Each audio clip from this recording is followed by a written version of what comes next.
And now I have my 1-foot pad.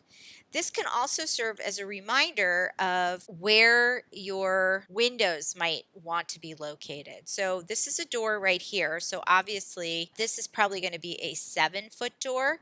So I would take a guideline here and pull this up to 7 feet. And then I'm going to draw across that line because there's already lines on both of these. And then I'm going to click and push that away and type in 6 inches because that's the thickness of our walls.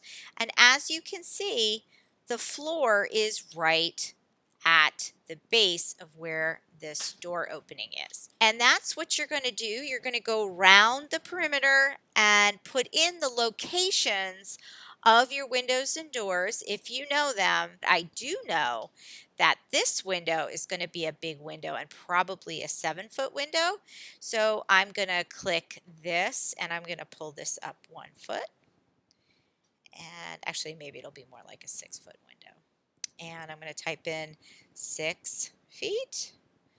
And I'm going to come across here, click, and I'm going to come across here and finish that. You can always check this by clicking, making sure that you actually cut those surfaces.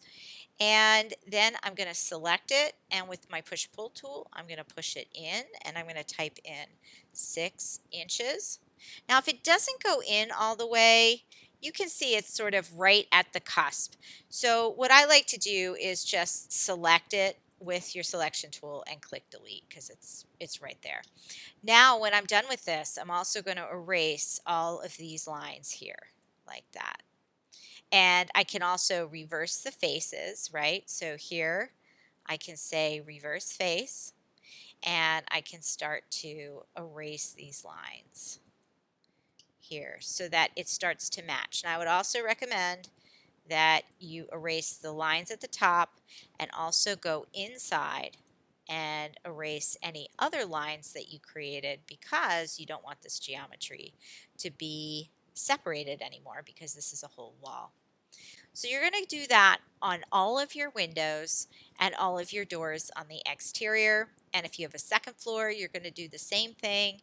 And what we're making here is the rough openings for the placement of our windows. And we'll be making our windows a little bit later.